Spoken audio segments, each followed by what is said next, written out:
Hello, everyone, and good evening, and welcome to episode 4 here on the Writers Hub. I'm your host, Gabriel Garcia. Many of you know me as the Wandering Scribe and the Wandering Quill. And in today's episode, I am not joined by one, not two, but three incredible people, all of whom are Wandering Scribe alumni. And I'm so excited to have them back on the show. One of my guests is a book coach and developmental editor specializing in fantasy, science fiction, speculative fiction, and historical fiction. She utilizes character-driven feedback to assist authors in writing and revising their manuscripts, enabling them to craft emotionally impactful and magical stories. My next guest is an author and editor who writes badass characters slaying dragons. She enjoys combining action with character-driven stories that feature diverse heroes and heroines. And her debut novel, Bones to the Wind, is a 2022 Black Book Award winner and a 2022 Indie Ink Award finalist. And my other guest is a dedicated editor with 5 years of experience specializing in working with independent and self-publishing authors. She is passionate about helping writers refine their craft and share their stories with readers on their own terms. And her expertise includes fantasy, science fiction, and romance, where she helps authors craft immersive worlds and unforgettable characters. And in today's episode, viewers and listeners, we're going to be talking about probably one of the most biggest questions authors and editors have when it comes to storytelling. And that is when to decide when a story is finished. And to talk about that and more, I am so happy to have these incredible Wandering Scribe alumni here on the show. So without further ado, I would like to introduce to you all, making their second appearance here on the show, Tatiana, Ariel, and Becca. Ladies, welcome back to the show. Thank you. Thank you. Awesome. Before we dive into the topic, is there anything you would like to share with the viewers and listeners? A possible update of what your guys' life has been like since the last time you guys were on the show? Well, I also wanted to add, because I have more of an editor bio on my website, if you want to, in the audience, want to go check it out, that I do specialize in developmental editing, also for speculative fiction, science fiction, and fantasy.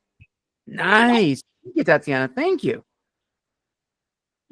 I would add that I earlier, when was it? Last year? I don't know. All the time is running together, but I am now also an author accelerator certified book coach as well. So I went through that program, which is a very grueling program, and we do practicums and stuff, and now have that certification in addition. Nice. Congratulations, Mega. Congratulations. Thank you. Yeah. So I recently joined the EFA, Editors Freelance Association. I've been taking a ton of courses through them. So it's been kind of cool to specialize in something. I guess in like education wise, usually I try and stick with things that are so like broad and all encompassing. But it's been interesting focusing on that specifically just for this aspect of my training. So. Nice. Very cool, Ariel. And I just want to say, you did cut out there just for a second, just for a little bit. Mm-hmm. All right, I'll scoot closer to my laptop. Is that better? Oh yeah, that's better. Okay. That's better. Awesome. Well, ladies, I am so excited to have you guys back on the show to talk about this topic. And this is I really consider this to be a really special topic because in a way it bridges the two worlds of the publishing industry. And that is, of course, the editors and the authors.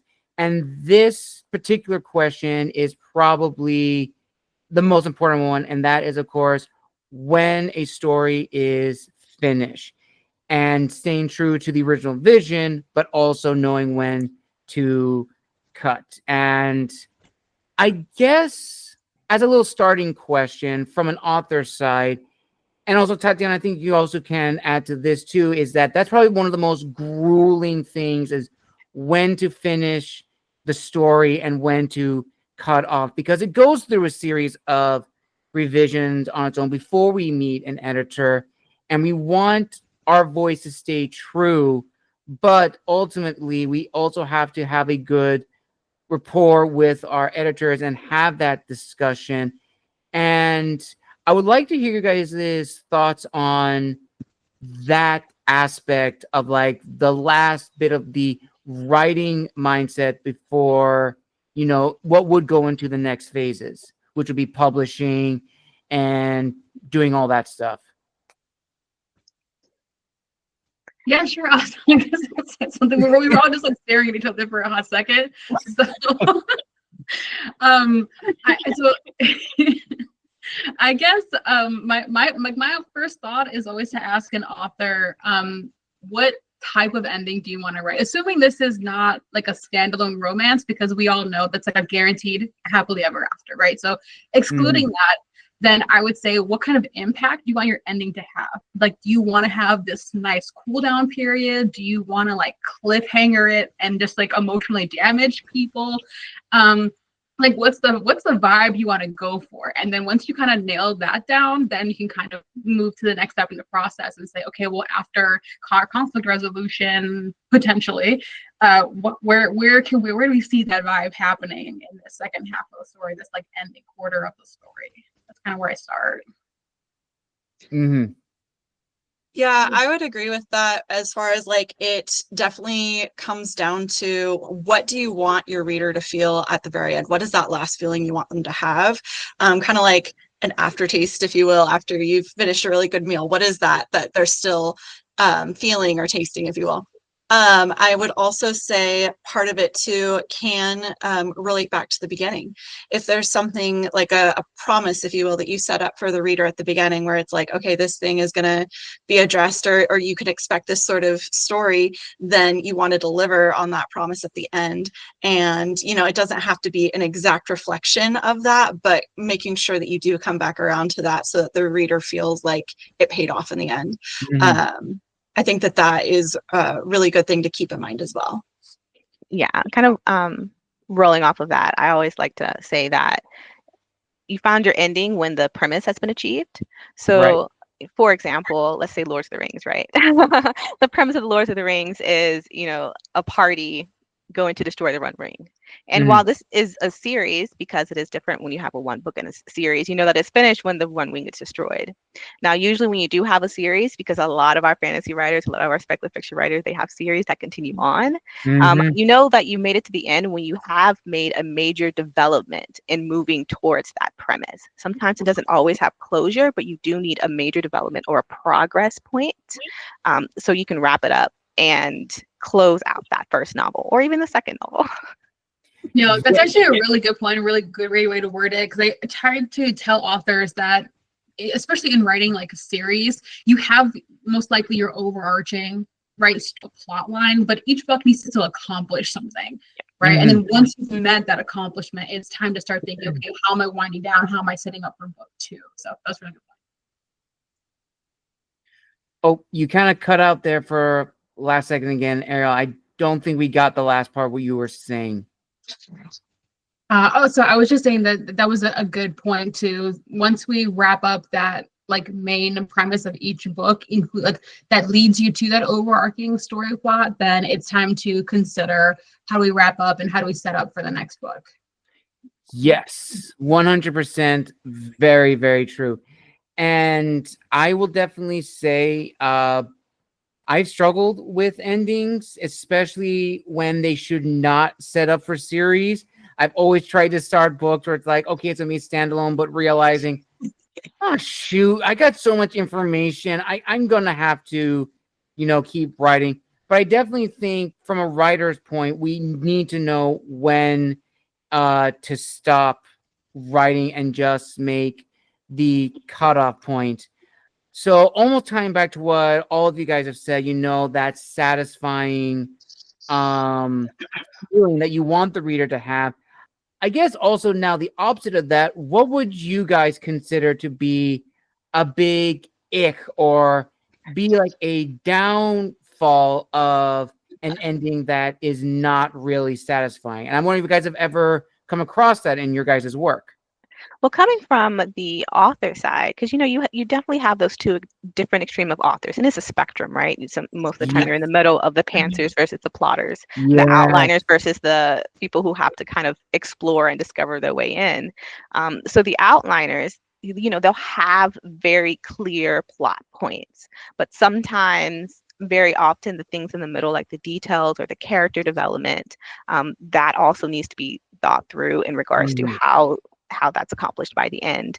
And oftentimes with outliners, depending on the book, you can kind of feel when those plot points are going to hit.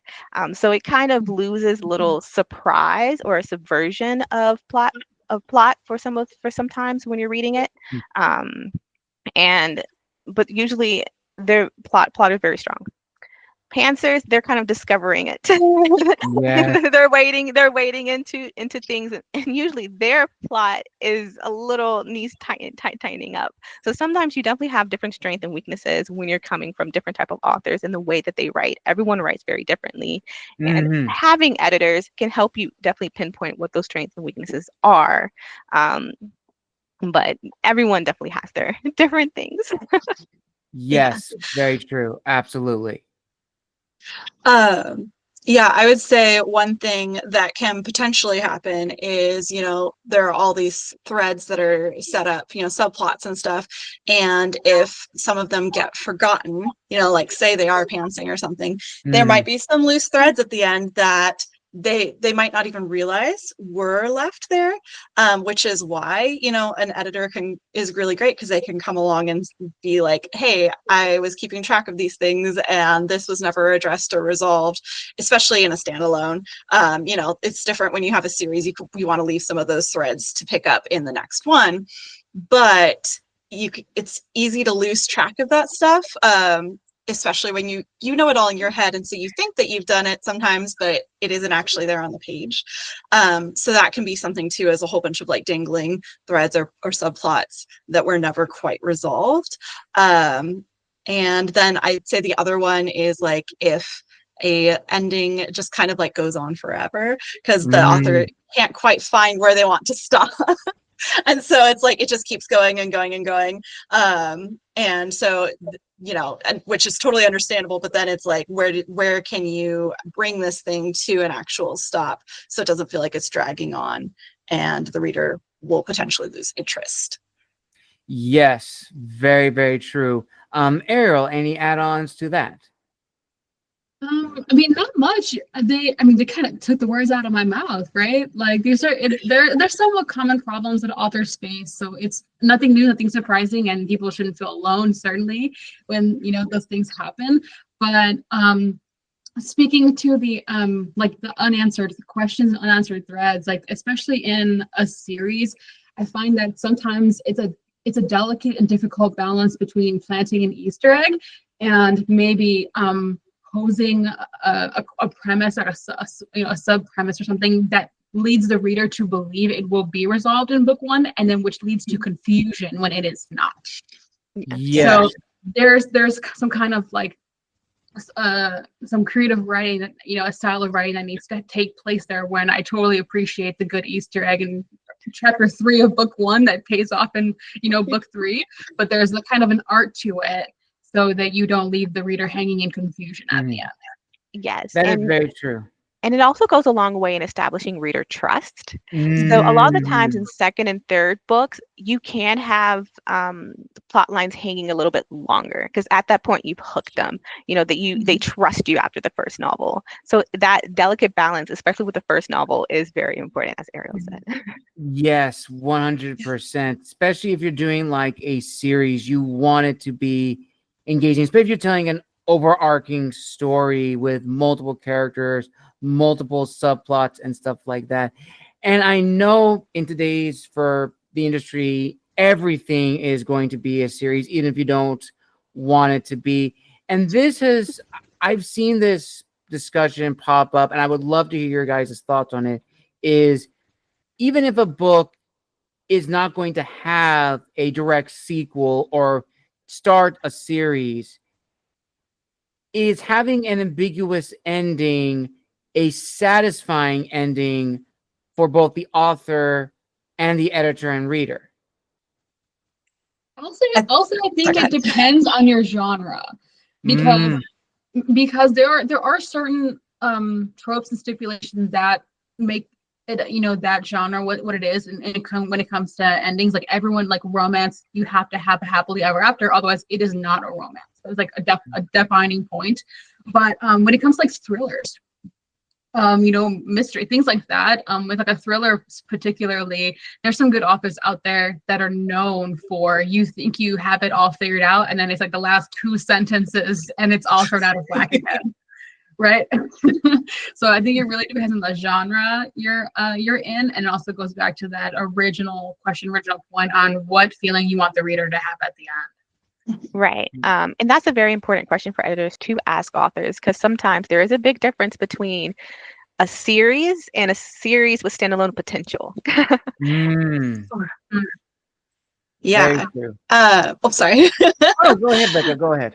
Oh, I was just going to say, I've actually had a kind of discussion with some authors recently along those lines, where it's like finding out what is their intention, and part of that too, when I start to work with an author, I ask them, like, do you want to go traditional publishing or do you want to do independent? Because that's also going to potentially affect whether you're doing a series or something that has the potential to be a series, because sometimes editors, like, acquisition editors, are more likely to take on something from a debut author if they don't, like, if it's less of a risk for them, basically, if it has the potential to be a standalone. So when I'm starting to work with an author, that's literally one of the first things I ask them. It's actually in my intake form, because it's going to affect how we approach the edits even. So that's something to keep in mind as well. Yes, absolutely. And this question I've been stewing over for a while now, and I've actually started asking it in my interviews. And I think I've asked each of you this question in your respective interviews. So I'm going to bring it in here to tie it into this discussion of, when a book is finished. And that is almost to, like, as you said, Ariel, that depending on the genre, there is an expectation of how a book is supposed to end. And I think as authors, there needs to be that realization, is that if you're going to write a thriller or a romance fantasy or a high epic fantasy, just know that readers of those genres are expecting the story to go this certain way, expecting the characters to act like this, and expecting an ending to go this way. And we don't, as authors, we don't want to go the stereotypical route of ending in that fashion, copying someone else. We want to showcase our voice, going back to the visions. We realize we don't want to end in an ending that doesn't feel authentic and that it makes sense. And I think that's the most important thing when it comes to ending a story, that it makes sense for the story to end that way. And I would like to hear your guys' thoughts on that. And if you guys have ever had similar discussions with authors that you've worked on this notion of understanding the genre that you're writing in and making your ending feel that it does belong in your story and doesn't, like, oh, it's just shoehorned in just because, for tropes or for the baiting value or the rage baiting value. Yeah, I think that it's important to know the expectations of your genre that you're writing in.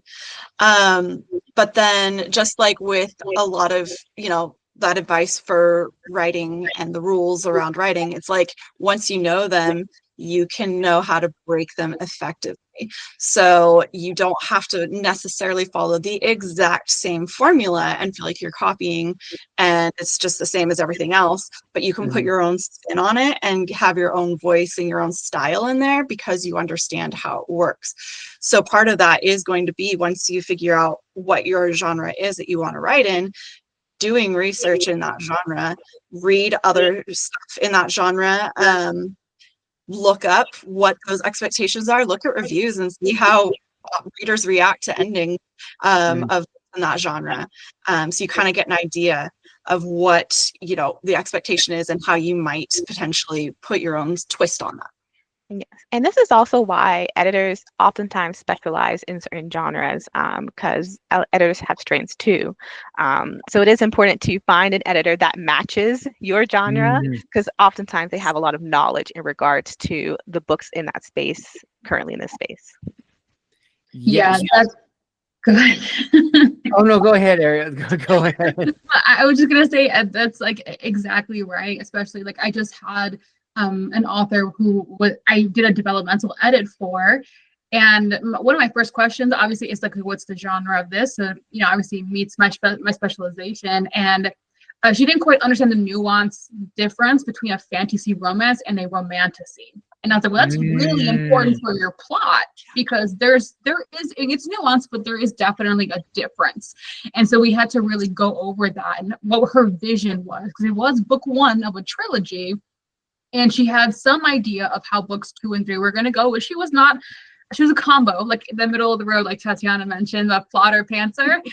So she wasn't quite sure what the ending was, but she kind of knew the vibe she was going for. And we finally settled on fantasy romance versus romantasy. And it's really important to just understand it, especially in like subgenres like that. So Yes, that absolutely very true. Understanding the editor's specializations, and also, having those discussions of what kind of story this is, and knowing the expectations again and following suit to it.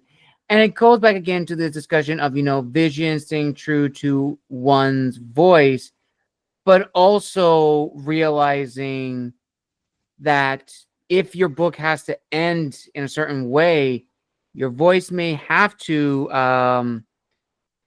change differently. And I think that's probably been the most biggest like nervousness of like, especially new authors working with editors for the very first time, is this person going to change my voice and ultimately the ending of the story, which is completely different. And I actually would like to hear your guys' thoughts on this, and tying it into when you guys first started working as editors for the first time.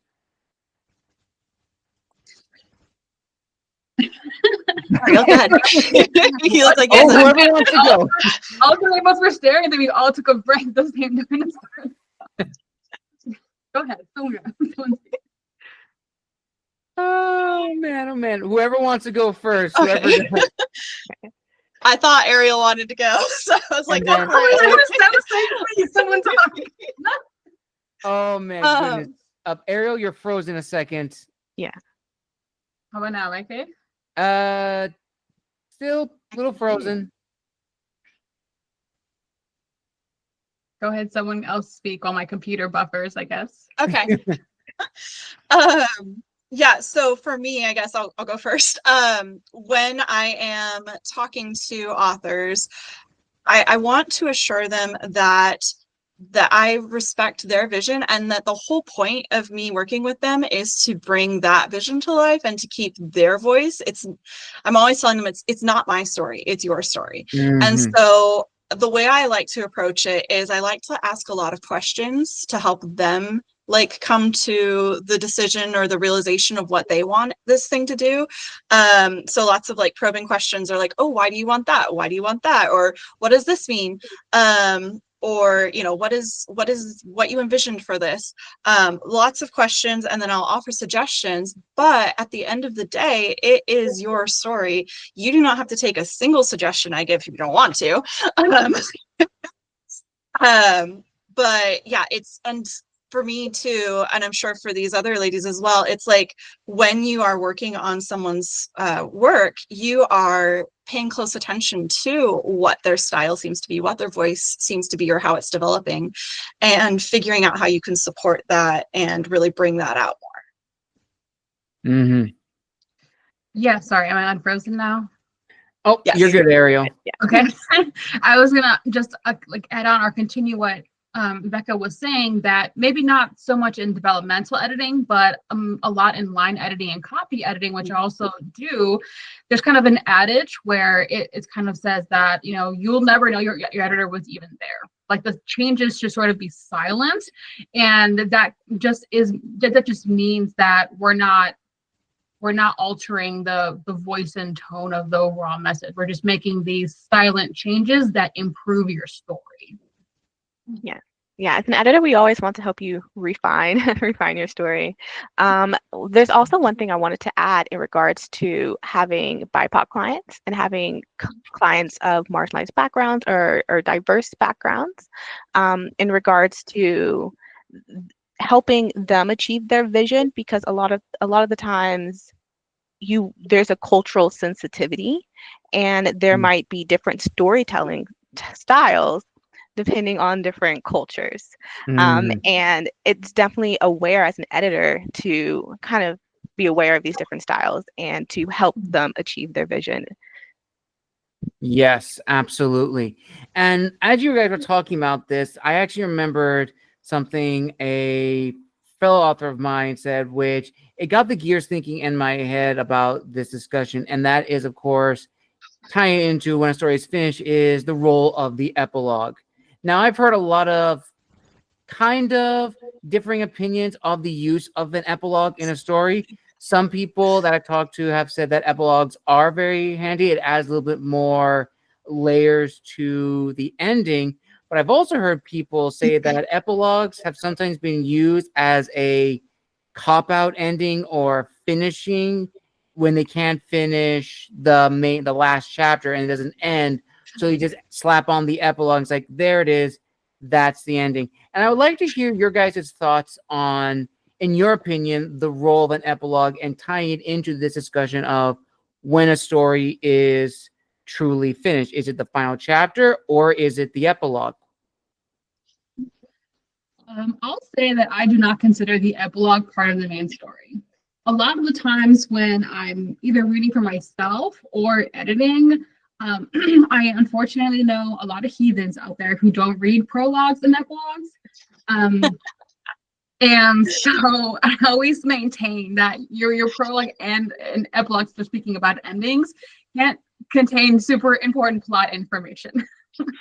Yeah. And so I genuinely consider them kind of cool off periods. Like, you've ended your story and now either it can be the next minute or it can be 10 years in the future, but it's like additional information. It's candy, like it's this emotional dopamine, something like that. I mean, depending on the story and genre and all of that, but that's kind of how I view an epilogue. And my answer is it depends, because you can definitely have an epilogue that doesn't feel like candy, that doesn't add to the story. And so, you know, a lot of times you can't consider it. Is this something I can build into the ending, and give it closure instead of needing an epilogue? But it's in my genre, my biggest one that I specialize in is in fantasy, and we have a lot of epilogues, oftentimes in fantasy. So my suggestion, if you're questioning whether you should add an epilogue or not, is consider the epilogues you have read and that you have enjoyed and that has felt satisfying to you, and examine why it works. Mm-hmm. Yeah, and I would add to that, like, because I feel like sometimes authors feel like there's a pressure to have like prologues and epilogues in fantasy, especially. And you don't have to have it. And I would ask yourself, why do you want it there? Do you actually need it? Or are you just writing an epilogue because you feel like you're supposed to? Or because you feel like you can't quite find the ending, which then, your editor can help you figure that out. But are you doing that, because you actually wanted an epilogue to serve a certain purpose? Or are you just kind of tacking it on there at the end? Yes, that is very, very, very true. And for me, as an author, I always view epilogue as like almost let me get my thoughts together. I approach the use of an epilogue as almost like the end of like telling like a great story. So for my two recent books, one of my recent books, Amnita, Son of Persia, the epilogue was an excerpt from so and so, and they just gave like a brief, what happened to these characters. You know, what was their lives like after the main story? Because for me, I like having like that little, you know, what happened at the end. But I also realize I don't want to put too much into the epilogue because it could be potentially may lead up to a sequel, which may or may not happen, or add in plot elements. It's like, oh shoot, you mentioned this in the epilogue. Well, how come we didn't see this in the main story? And that's kind of like almost what you were saying, Becca. Like, why do you need the prologue and why do you need the epilogue? Is it integral to the story, or are you just slapping it on just to have something added at the end? And I think definitely you have to play it by ear. Like, if it needs it, good. If not, it could be a teaser for another book as well, which that is another discussion in and of itself. And this is also another thing, especially with indie authors, that I would love to hear your guys' thoughts on, which is, as indie authors, unlike traditional authors who, when they work with their editors, that ending is, you know, final and complete. With indie authors, we have the leeway and the leverage to go back to the story, rechange the ending, and just republish it without anyone noticing. I've done that a few times with my stories. But this wonders, does that take away from what was originally there? Like how we started off writing in the beginning, ending it in one regard, and reading the same book 5 years later, realizing, oh, you know what? I could have ended that better. What are your guys' thoughts on this? And do you think it takes away or improves upon, you know, the ending? You're still giving the ending of the story, but it's a different ending that you didn't think of 5 or something years ago.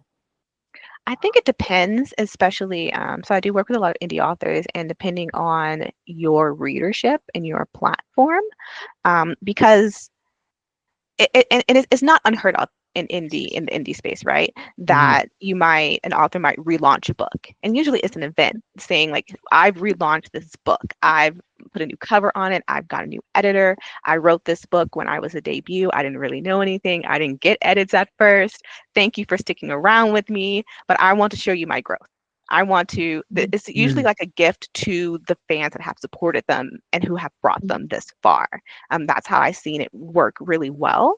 And because of that, you know, because you're giving your readership and you're, you know, giving your audience what they want, and it's kind of like a thank you. It's successful. It can be successful. Yeah, I agree with Tatiana. I think that the most successful ones I've seen are when they tell the readers about that and, like, you know, make it an event like you said. I think that it helps avoid confusion as well, so that there aren't readers who are like, well, what's the actual version? Is this the same book? Because I have witnessed that as well, just from an outside perspective, where there was an author who, you know, changed things multiple times without really being clear on what was what, and so it got confusing. Like, is this the same book? Is it not? You know, that sort of thing. So as long as you're clear with your readers, and allow them to like celebrate it with you and help, you know, promote it even potentially with you, I think that it will work fine. I feel kind of 50-50 about this, because I do like agree, like I enjoy a good like sort of relaunch, as long as I feel like if that relaunch is covering more than just a new ending. I have another author who, like, I don't have an author who's doing a relaunch, but it's because she's diving in and like actually reworking her whole book, and it's not just like, well, I think I could have ended it a little better or a little differently. So I think that if you're reviewing your entire book and kind of giving it that new sweep with new, you know, more experienced eyes, then it's definitely worth it. Especially, I mean, we're talking specifically in indie spaces. But sometimes I feel like, especially if you've grown into a different direction, if your writing style has changed drastically, then sometimes I think it's best to leave a book in the past. Like, it's a milestone for you. You started here and now look how far you've come.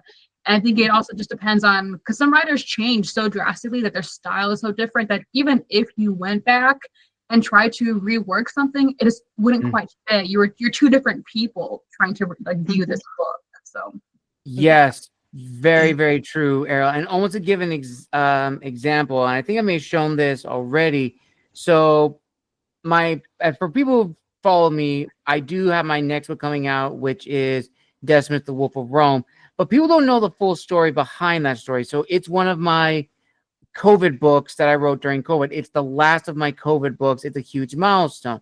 And originally, it was supposed to be this size, very, very thin, 172 pages. And when I initially finished writing it, before I was going to publish it, it was supposed to be published earlier this year because I had the ending already. But a good friend of mine said, and I quote, "It's too short, fix it." And I did. And Tatiana, this goes back to what you were talking about of planners versus plotters. I plotted the original ending in my original draft. When my friend said, "Go back and fix it," I had to literally on the fly draft an entirely new story. And this is where we get this big boy. He's about 472 pages, much bigger. And this is a sequel to the book I just had up. And the ending is still the same, but there's a lot more fill-ups that leads up to that ending. And I definitely think this kind of goes back to what you guys are talking about of, are there any loose ends or any other storylines that need to be taken care of? And I think that definitely needs to be addressed. Again, as we talked about, if this book is going to be a sequel or is it not? And that kind of goes into this question, which I have for you ladies. In your opinion, working with authors, in your opinion, should the ending of a book be again, not ambiguous ending, but an ending that feels satisfying where, since for new authors, there is no guarantee this may lead to a second book, but write the book and just give an ending that's satisfying with no, I don't want to say no hopes of a sequel, because there may be a sequel down the road, but it shouldn't be like immediately after writing the first book, okay, what's book 2?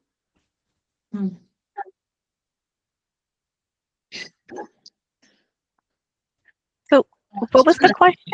Just one more So it was a lot. I think I even got myself a little confused. So I'll try to bring it back. So we talked about a lot of things about ending the book, how to end it, what are needed to end a book from, beginning to end, all the plot points taken care of, all the outlined, it follows from beginning to end, whether it's, planning or pantsing.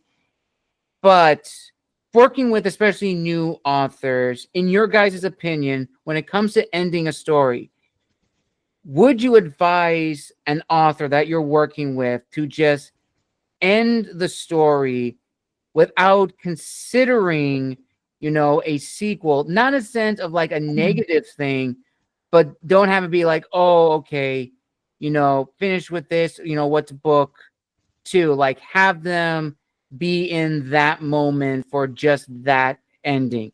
Their focus should just be on this, not building upon it, at least at that moment. I definitely think it depends on the author's intention.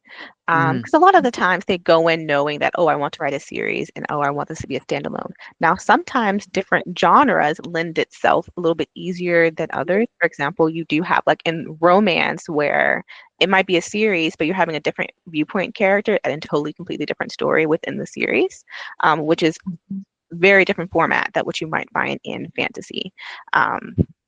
But it depends on the genre, and there is a lot of series that are popular, but also there's a lot of standalones are popular, novellas are popular. So you do have this popularity for things that are kind of easy to pick up and then you can finish it. So I have seen a lot of readers like clamor for more standalones. So there is definitely reasons why an indie author would choose a certain direction. And it's definitely asking the author, what are your intentions? As we've discussed before with the questions, are you doing indie publishing? Are you doing traditional publishing? What's your genre? All these really help to decide, okay, focus, like let's get this standalone, let's tighten the standalone up, let's get it done, and then we can consider a series, or whether we should consider a series from the outset. Very true. Yeah, I would add that I think that the door is never truly closed on any story. There's always a person, a thread, a something that you can tie into the next book. And so I would just encourage authors to focus on that premise that Becca mentioned earlier, and answering that question or resolving that premise, and not so much focusing on leading into like book 2 immediately. Doors never truly closed anyway, so. You kind of took the words out of my mouth, because I was going to say something along those lines. No, it's good. Where it's kind of like, back to what Tatiana said too, where it's like, what are your intentions? Are you wanting to have that ability to make this into a series if you want to, or do you want to have a standalone? Because sometimes people just want to read a standalone. I know that sometimes I'm craving a standalone where I'm like, I just want this story to be done in one book, and then I'll move on to another one.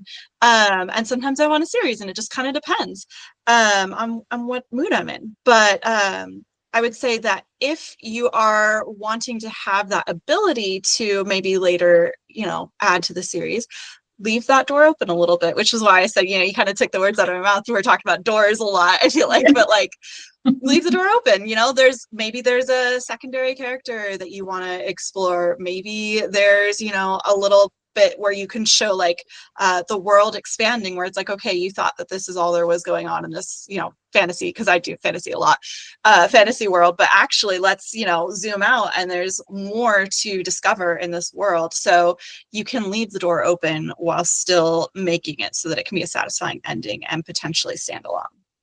Yes, very, very true. All great points. And I would be remiss if I did not talk about this, and that is, of course, endings for short stories, which in my opinion, I think it's a very different mindset than writing a novel, because at least with a novel, you can write as long as you need it to be or as short as you need it to be. But with a short story, it's a specific word count. You need a definitive beginning, middle, and end. I've tried writing short stories. It sucks. I do not like it. I have delved into it, but it is so difficult, and I dare say, in my opinion, more challenging to get to the definitive ending as opposed to a full-length novel, because you can cut back on like a lot of unnecessary meat or unnecessary fat and just leave the meat and the bones. And I would like to hear your guys' thoughts on working with authors who specifically write in short stories, and if it's a different approach to how you would work with an author who specializes in full-length novels. Yeah, I actually recently edited an anthology of short stories last year, and one of the biggest flaws that you kind of saw within it is that you can tell that they're like big novelist writers, and a lot of people don't realize that with a short story, you still have story in that word. And which means you still need a beginning, middle, and end. And very often we never get that end. we never got that end. So it left readers very unsatisfied. There are, because it is a shorter work, there are some, when we mentioned before, knowing the rules before you can break the rules. Because sometimes it does depend on audience and genre. Like, are you submitting it to a magazine? Is it a more literary magazine? Sometimes the rules that you can do with a short story is a little different. But my biggest recommendation first is to read short stories so you can understand the pacing of what that looks like.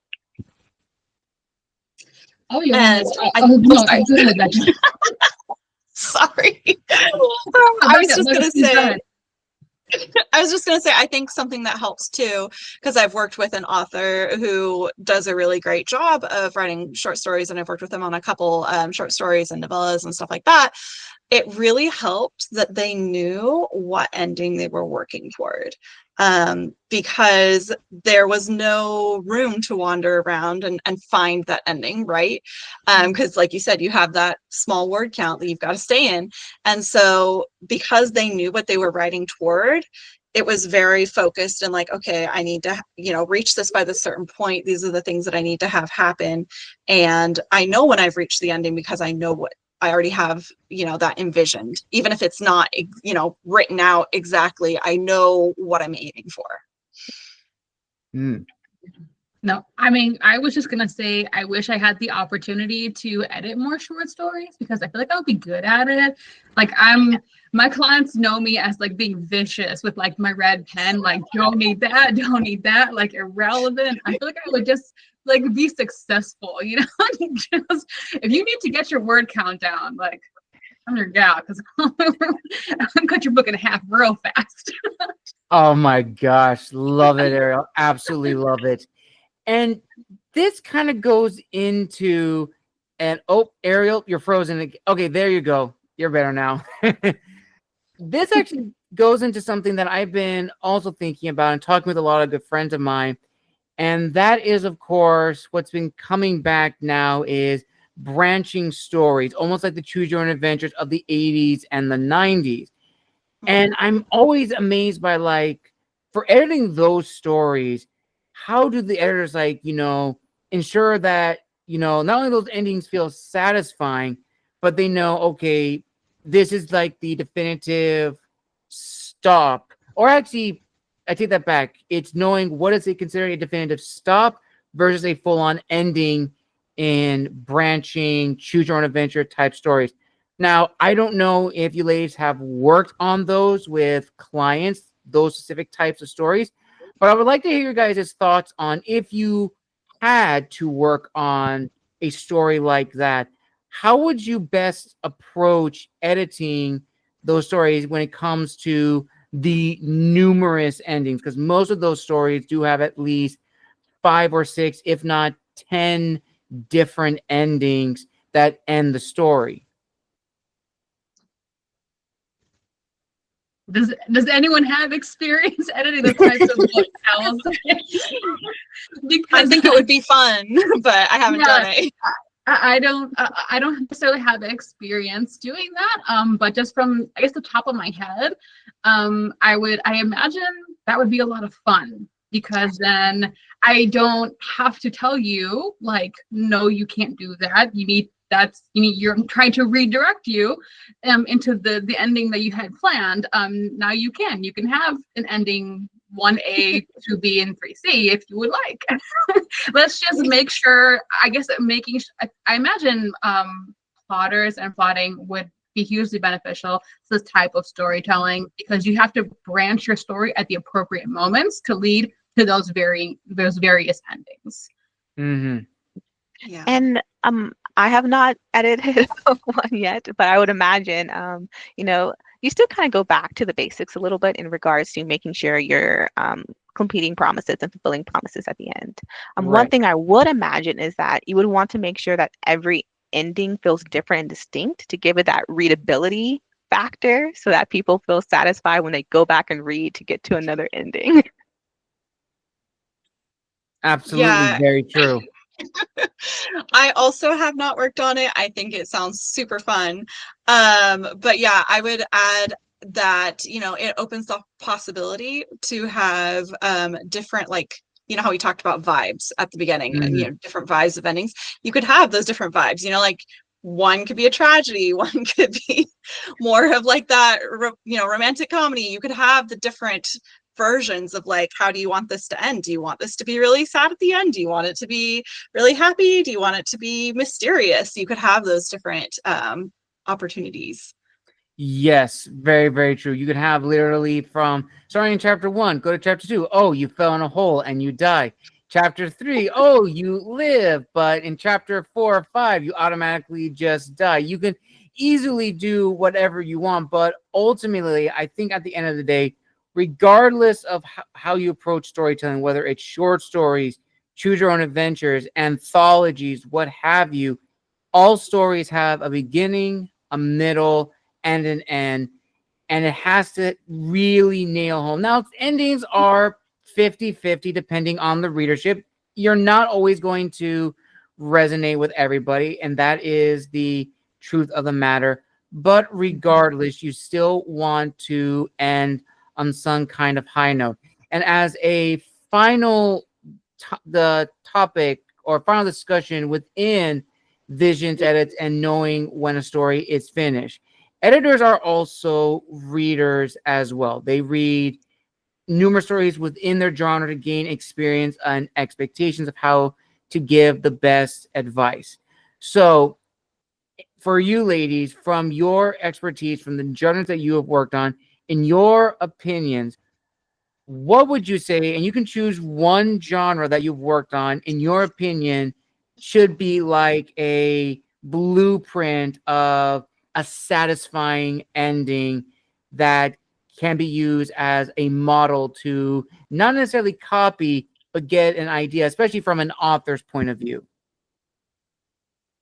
Well, I guess I'll talk about something very specific within the fantasy genre, and that's long series and writing that final book. Writing that final book in a series can also be very difficult and very hard. So one thing that I always recommend is what are the promises you made the reader throughout the series? And how can we touch on each of those promises by the end in that final book?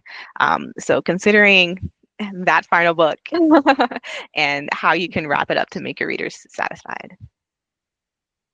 Nice. Yeah, I would have. Oops, sorry. Ariel, you go first.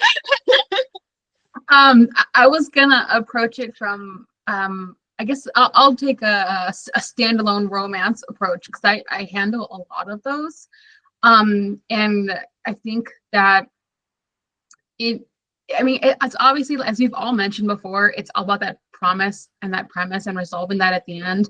But it's a lot of it is about as we mentioned before, also the feeling you want your reader to have. And I think if you really hone in on that, then the answering or the coming up fruition of the maybe the specific tropes you chose and that ending will come to fruition, as long as you really understand yourself and understand what you're trying to achieve, especially in a standalone situation where it is a little more finite. Outside of that, leaving the door cracked open, but it is a little more all-encompassing and a little more finite in those standalones. But I think as long as you understand your readers specifically and how you want them to feel and the merging of those two goals, then your ending will be there. Yeah. I totally agree with what both of you said. And I would add, kind of harking back to something else that we talked about, where it's like, read books in that genre, see how how do you react to certain endings? And then think about why that is. So if there's an ending that you really love, why did it really resonate with you? Why did you really love it? And why does it feel like it fits that genre really well? And then if there's an ending you hate, why did you hate it? And really analyze those things, and figure out, okay, this works for me and this doesn't work for me. Because that's part of it too, is as an author, if you have to enjoy what you're writing. If you don't like the ending that you've created, no one else is going to like it either. If you love the ending you created, other people are going to feel that and love it too. So that's a big part of it as well. Beautifully said. Beautifully said. And with that, viewers and listeners, we end episode 4 here on the Writers Hub on The Wandering Scribe. I want to give a huge thank you to the lovely ladies of our panelists, Tatiana, Ariel, and Becca. Ladies, thank you so much for coming back on the show. It is a pleasure to have you guys back. But before we officially end, are there any projects or announcements you guys would like to make for 2025 and potentially 2026? I am Christian. always. Oh. I was just gonna say I'm always open to working with more fantasy and sci-fi writers, especially any of that like what if stuff where there's magic or there's cool tech or whatever. I love all the cool sci-fi spec fic stuff and fantasy and all that stuff. Anyway, so I have availability, you know, especially going into 2026 for developmental edits, manuscript evaluations, and book coaching as well. So. Yeah, same. I have editing openings going into 2026, and I really enjoy working with diverse authors, with BIPOC authors. I'm very, very passionate about seeing our craft grow and seeing more of us published. So check me out. And check me out on my website, www.tatianaobi.com. You can find my rates and more information about my services. Yeah, you can find me at. Oh. No, continue, please. Go ahead. Oh, I was just going to say really quick, you can find me at Becca Leigh, BeccaLeighAuthor.com, and that is BECCALEIGH author.com. Great. I'm Ariel with Chapter 1 Author Services. Chapter 1 Author Services is my Instagram and my website. You can go there and get all the same information you can get from these other two ladies. But yeah, I'm open to all kinds of stories. I really specialize in trauma or taboo topics. So I have a lot of experience with those things. So if you're one of those dark romance girlies or like kill them with emotional trauma type situations, then that's my jam. So. Nice. And I will link all that down below in the description of this video. And one final thing, are there any books that you guys are currently working on as editors that will be possibly coming out later this year or sometime next year that you guys like to promote? I can't really talk about the ones that are coming out, but yeah, there's some cool stuff coming out. Yeah, I can tell you one that recently came out. Okay. So the book that I recently edited, her name is Law Purvis, May Chaos Reign Over You. It is a sapphic romantasy with in space with a chaos dealing bartender. So it's very fun. I like that. I like that. Okay. Cool. Yeah. All my projects don't have release dates yet, so just I guess keep an eye on, follow my Instagram because I always repost and post about my authors on there all the time. So awesome.